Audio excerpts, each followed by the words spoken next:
Spirits watch over you. Take flight with honor.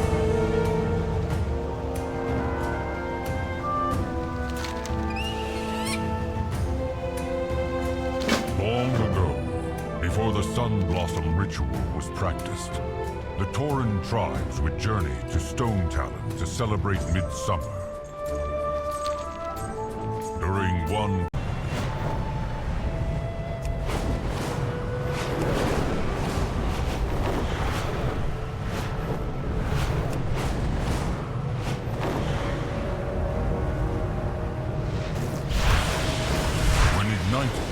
sun blossoms would soar upwards in the warm summer winds. But with the sun high in the sky, the blossoms would not reach. Perhaps we should offer them from the highest mountain, another suggested.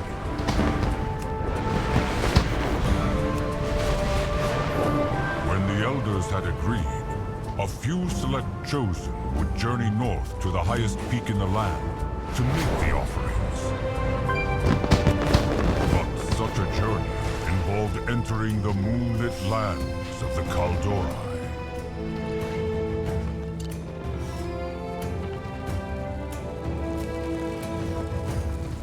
What brings you to my fire?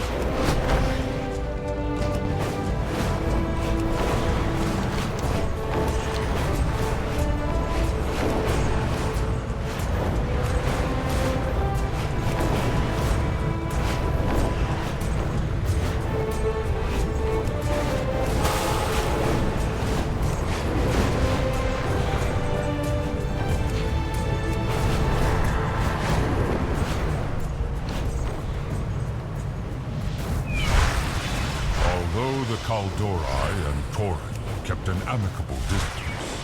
The elven priestesses granted our request and guided us through their lands. Our first resting point was at the shrine of the Wisped Mother.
Kaldori lands, they stopped to rest in the once green Iron Tree woods.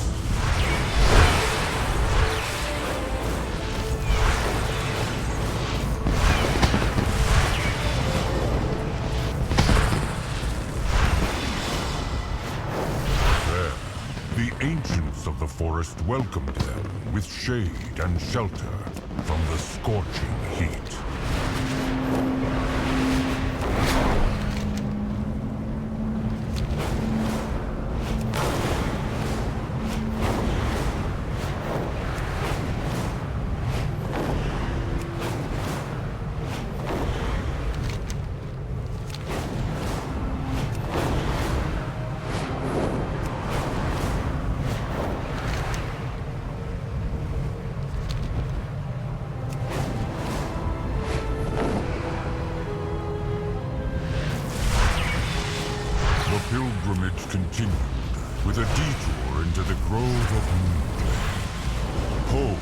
Cenarius, the Forest Lord.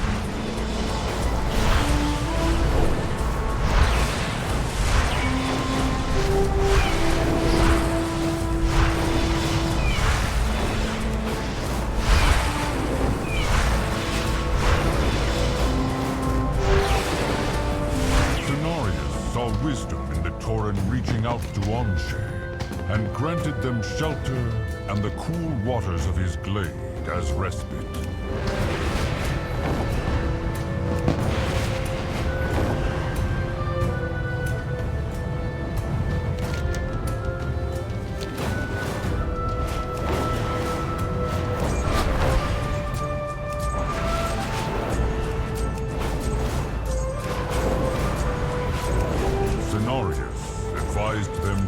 The mistress of the skies atop the great mountain, as they would need her boon to bring their offerings into the skies.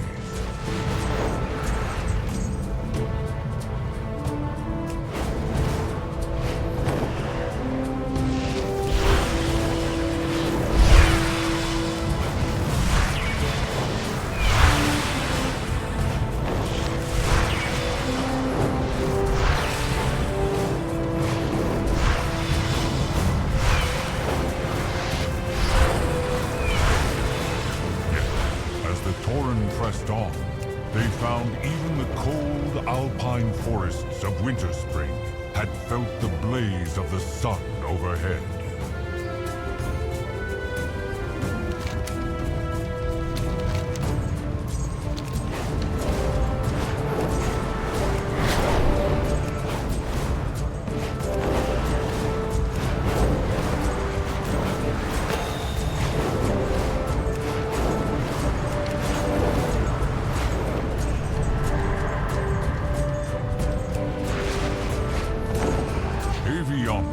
Was a goddess of winds and wild, and this was not a land the Tauren usually ventured to.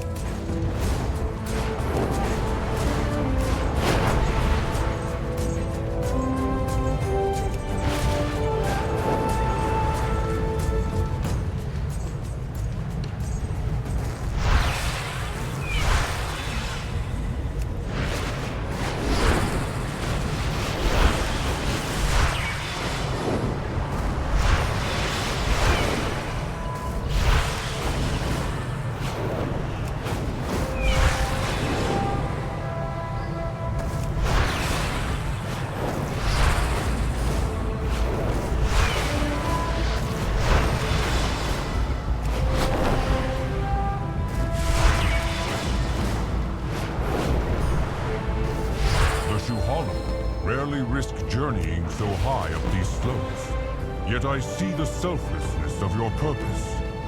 May these winds carry your blossoms high above.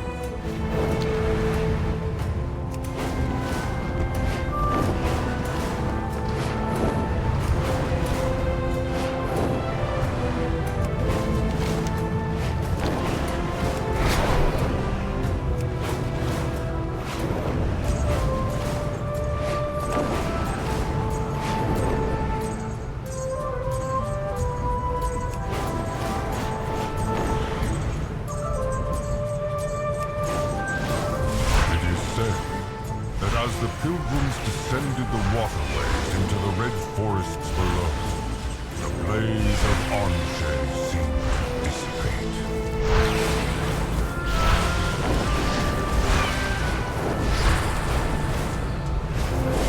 Anshe was now sated, and the Tauren tribes agreed to carry out this ritual journey at the start of every Midsummer.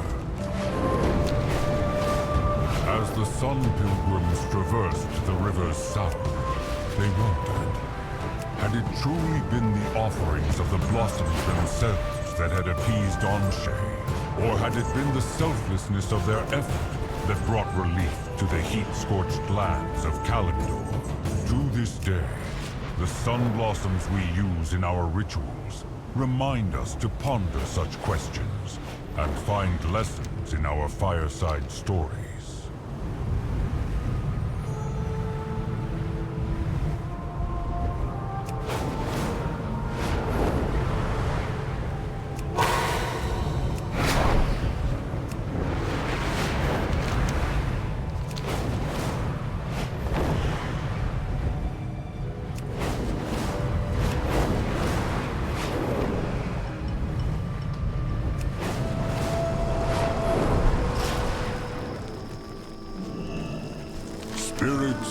watch over you.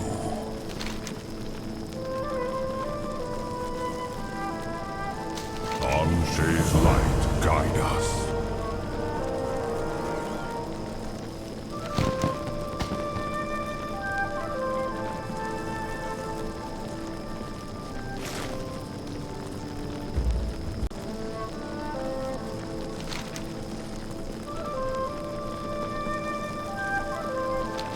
Each year, as the cooler spring days turned to summer, the southern tribes migrated north towards Stone Talon Peak.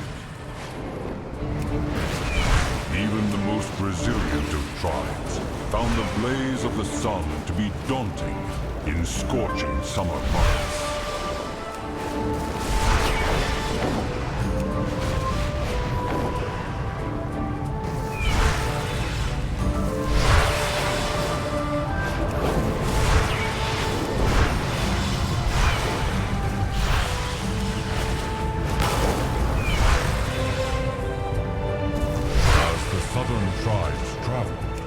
Flamekeepers would build great bonfires to maintain the light of Anshe during the colder nights.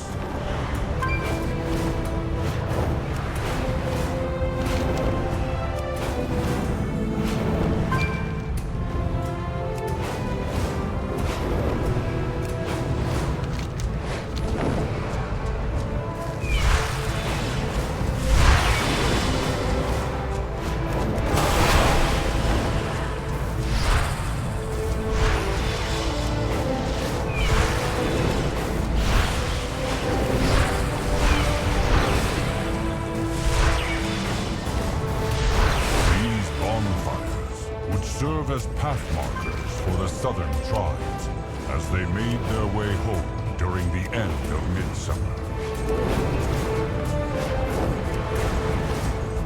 As the tribes ventured south, some followed the rocky ridges that divided the plains of Mashanshe and the rolling valleys of Mulgore.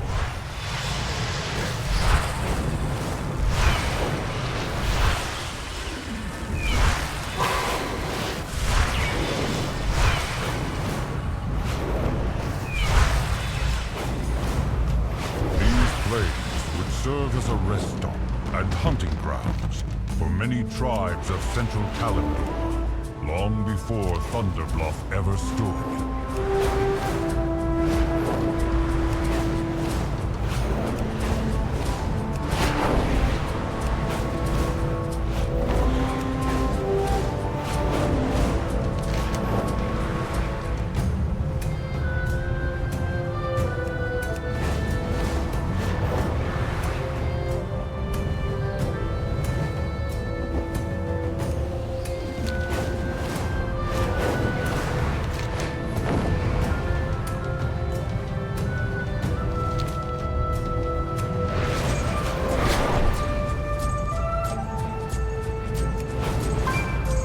Some tribes returned home to the plains of Mashanshe, as others broke off toward the jungles of Feralus.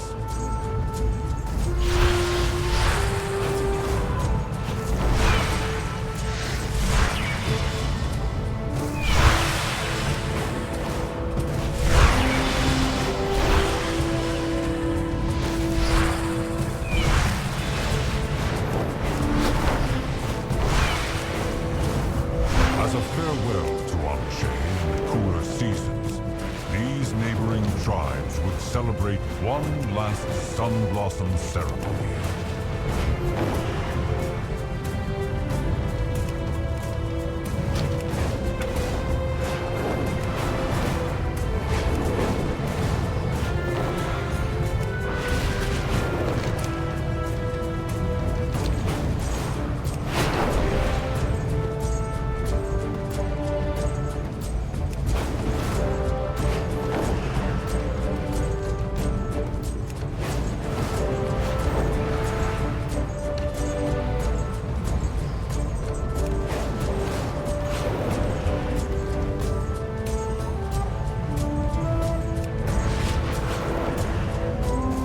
Some tribes traversed the jungles, others kept to the steppes and cliffs. that divided their territories.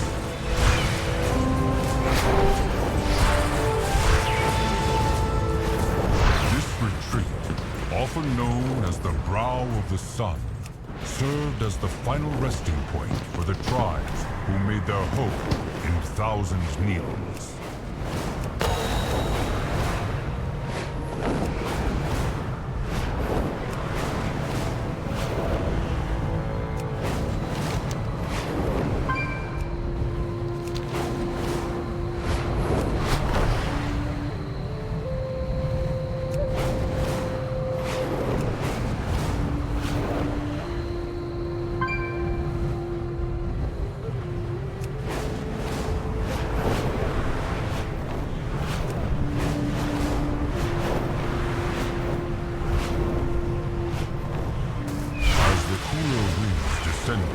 Thousand Needles.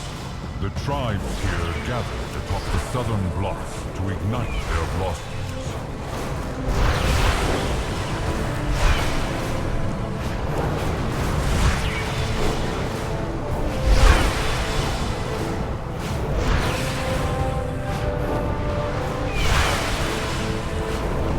These tribes paid homage to both wind and fire with their celebration.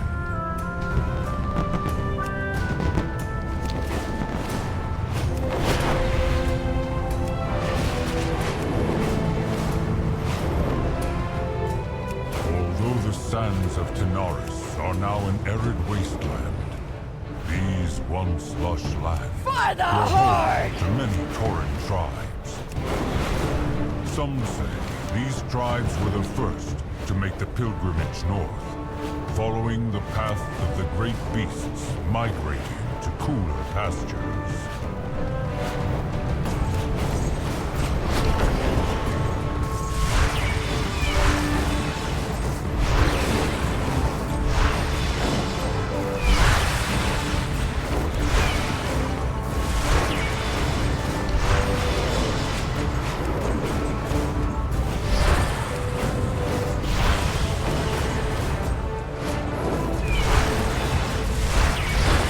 Tracing the path of this great summer migration reminds us that even as the light of the sun wanes and the days grow shorter, our path home will always be illuminated by the fires of Anshe. Can I be of aid?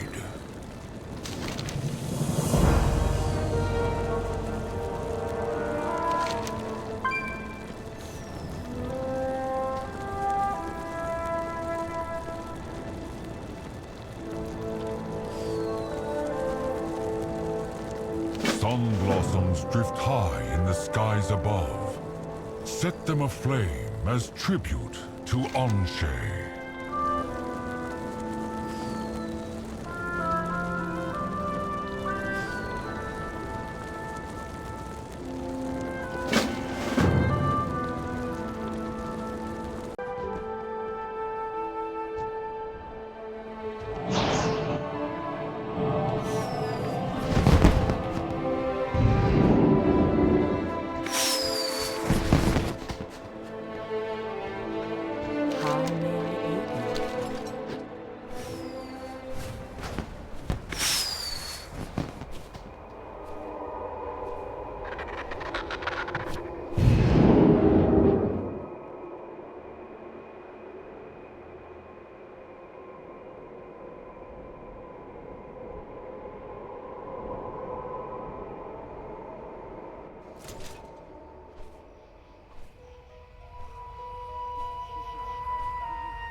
May winds guide you.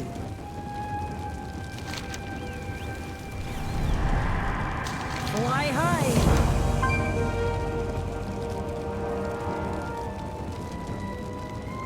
The Summer Festival of Fire has long been a time of revel and good fortune for the Kingdom of Stormwind. But what was once a season of celebration became a chapter of paranoia and darkness for the people in these lands. Long ago, At the height of Midsummer celebrations, the northern mountains of Redridge were shattered by a catastrophic eruption.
The Dark Iron Dwarf, Thorison the First, had called forth the Fire Lord from his elemental banishment, blanketing the realm in ash and soot. With most of northern Redridge and its resource-rich territories lost, paranoia and fear set in around Stormwind, and soon many celebrations fell out of practice. Through great tenacity, the people of Lakeshire were the first to rebuild and rekindle the summer celebration, choosing to honor the spirit of fire, not fear it.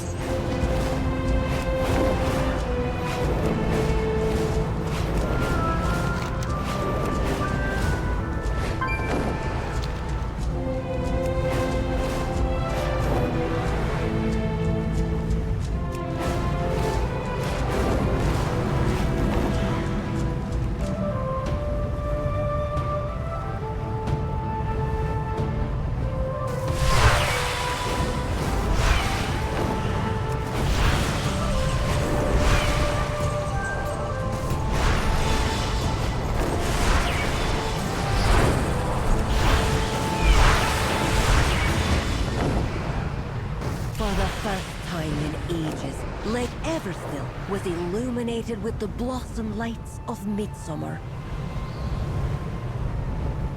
Inspired by their neighbor's celebration, the people of Brightwood would soon set ablaze their own blossom lights and rekindle their region's festival.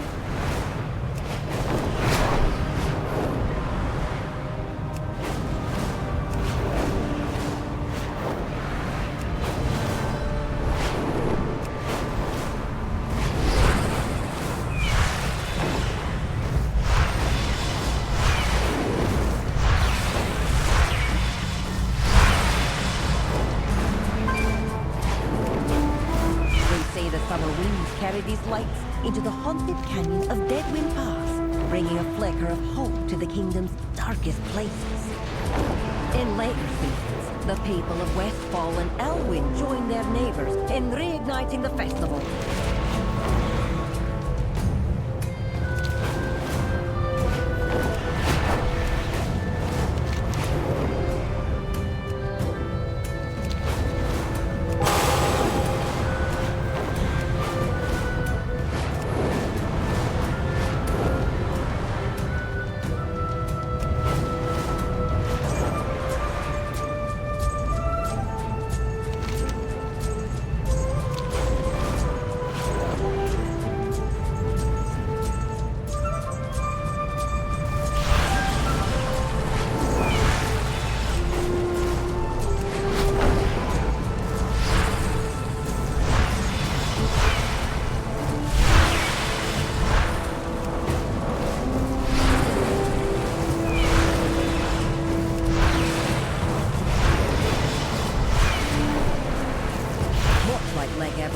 The rivers of these regions were dotted with blossom lights, and in time, the once abandoned festival returned to all corners of the kingdom.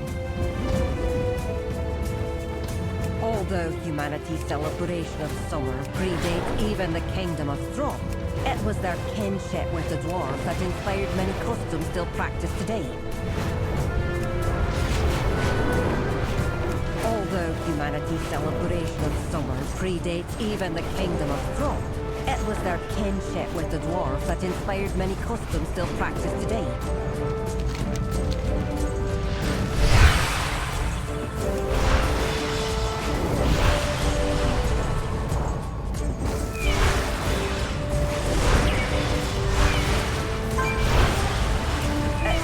That while many descendants of King Thoradin migrated south by sea, those who travelled by land were guided through Cosmodan by Wildhammer bonfires during the Dwarven Festivals of Fire. Though the Dwarven Festivals of Fire were celebrated by all clans in the ages before the War of Three Hammers, the Dark Iron clan paid a heavy toll for summoning the Fire Lord.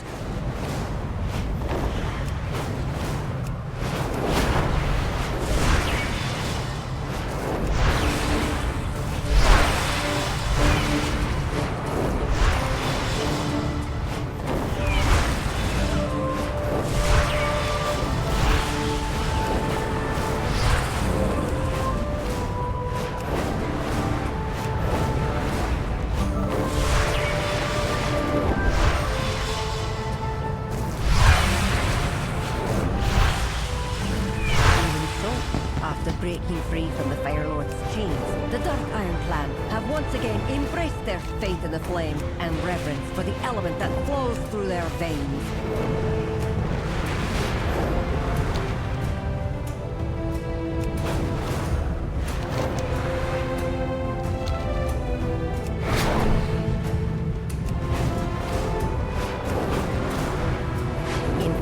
Since the dawn of Dwarvenkind, fire has played a crucial role in the shaping and forging of our people. For the bronze spear, a tool of industry and trade.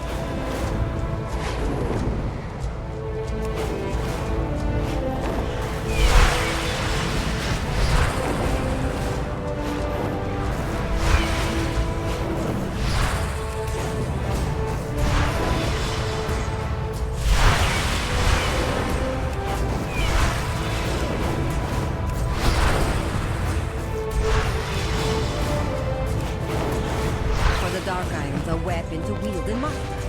And for the Wildhammer, the flicker of flame was our tool for survival in the rugged mountains of Cosmodan.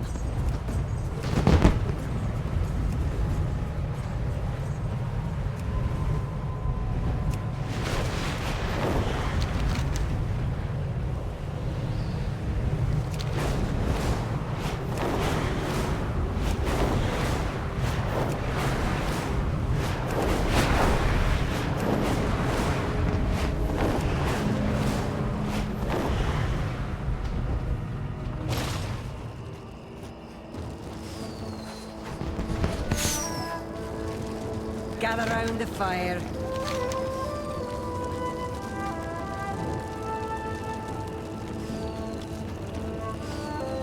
To safe journey.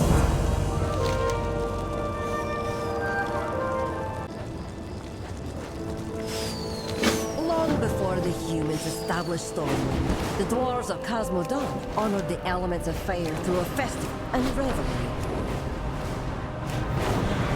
At the start of summer, dwarves of all clans would gather to celebrate around the bonfires.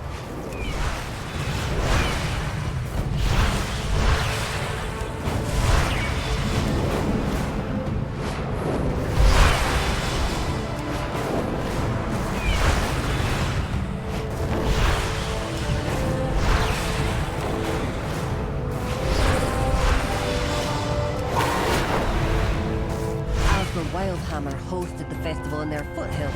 The wisest and eldest of their shamans, known to some as wild sages, would tell stories around the bonfires. One such tale told of the origins of the wild sage pilgrimage, carried out at the end of each sword, in the wake of a fiery shooting star.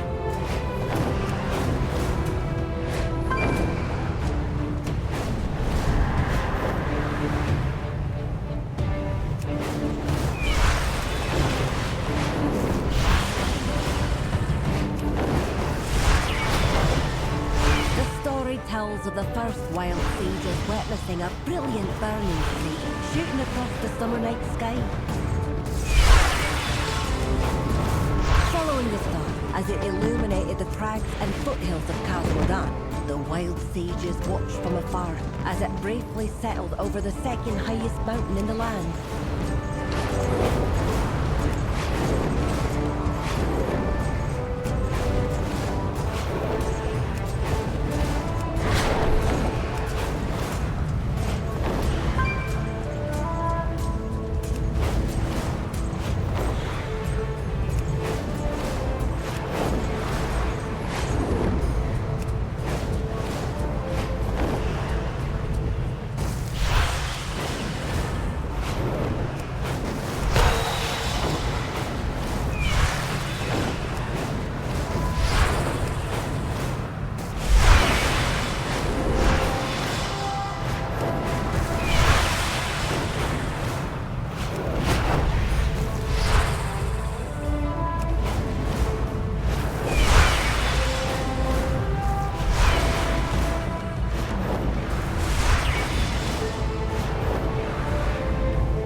Natural landmark for the Wild Sage the early pilgrimage, this mountain would later house the great Wildhammer fortress of Grim Batal.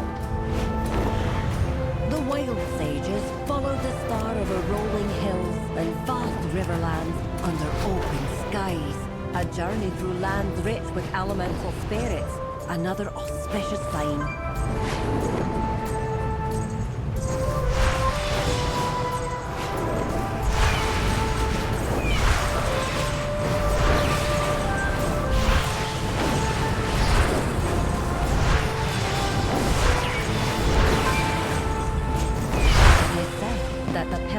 Even witnessed the great star dancing among the thunderstrikes atop the northernmost mountain in these highlands.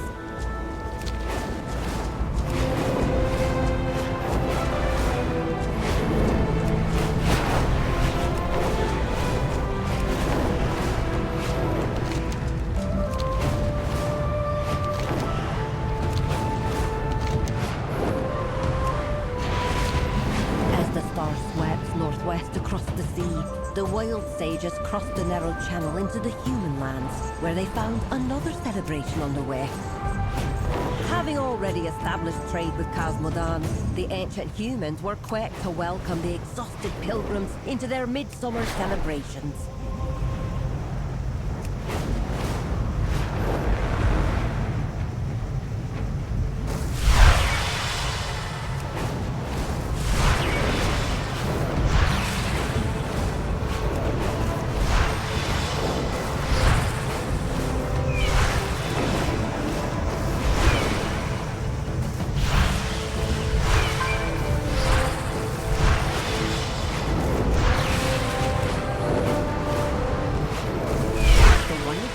Learned the maypole dances, and the dwarves taught the Arathi how to weave blossom lights. Both races shared in their stories and customs under the warm summer skies.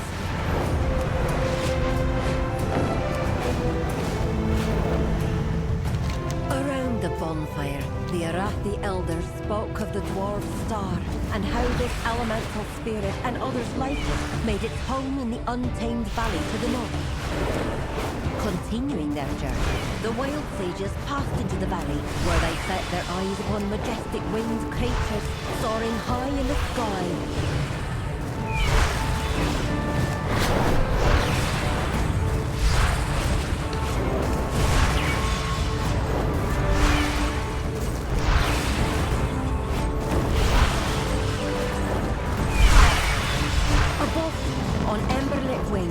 Circling high above the tallest peak of the land, the Wild Sages saw their star like a glittering torch in the summer sky.